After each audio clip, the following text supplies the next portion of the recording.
তবে আসলে না বলে আপনারা একটা দলকে ইঙ্গিত করেন, একটা দলের ছাত্র সংগঠনকে ইঙ্গিত করেন, এটা কি আপনারা না, ডেলিবারেটলি করেন?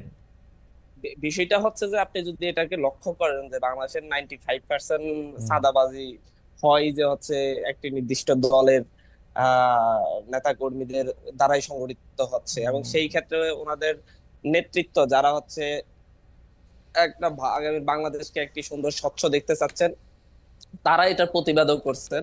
যেমন রুমিন ফারহান আপু একদিন যে সরাসরি উনি টক শোতে বলেছেন যে হচ্ছে কি প্রক্রিয়ায় চাঁদাবাজি গুলো হচ্ছে, এবং হচ্ছে কি ওনারা বিরোধিতা করেও পারছেন না। আমার কাছে আরেকজন এমপি বললেন যে হচ্ছে আমি যখন চাঁদাবাজি দখলদারিত্বের বিরুদ্ধে জনাব কথা বলি, মাসুদ, যখন জনাব তাদেরকে শাসন করি, জনাব মাসুদ, তখন ওরা অন্য একটি গ্রুপে উঠে যায়। না না জনাব এটা মাসুদ, হচ্ছে বাস্তবতা। জনাব মাসুদ, আমি এখন এই আমি জনাব মাসুদ, এই আমি একটু এই জায়গা প্রসঙ্গে থেকে বলি যে আমি কিন্তু বিএনপির ভারপ্রাপ্ত ভাইস চেয়ারম্যানকে এই চাঁদাবাজির এগেনস্টে কথা বলতে শুনেছি, শুধু ব্যারিস্টার রুমিন ফারানাকে না। না, এটা উনি এটা স্পষ্ট বাস্তবতা। বলেছেন। ওনারা ওনারা সরাসরি সেন্ট্রাল থেকে দীর্ঘ চেষ্টা করতেছেন, হুম। ওনারা ওনাদের জায়গা থেকে ভালোভাবে এটাকে হ্যান্ডেল করার চেষ্টা করতেছেন, কিন্তু বাস্তব হচ্ছে তৃণমূল পর্যায়ে এতটাই মানে হচ্ছে নিয়ন্ত্রণের বাইরে যে যেটা ওনারা পারছেন না আসলে।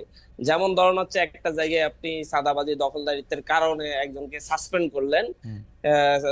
সাসপেন্ড করার পর তাকে যদি পুলিশ অ্যারেস্ট করতে যায়, তখন হচ্ছে সেই জায়গার অন্য বড় নেতাগুলা হচ্ছে তখন পুলিশকে ডিরেক্টলি আচ্ছা। হামলার হুমকি দেয়, থানা ঘেরাওয়ের হুমকি দেয়, এবং ফোন দিয়ে ধমকা ধমকি করে যে হচ্ছে ওর বিরুদ্ধে মামলা নেওয়া যাবে না, ওর বিরুদ্ধে অভিযোগ নেওয়া যাবে না, ও আমাদের লোক।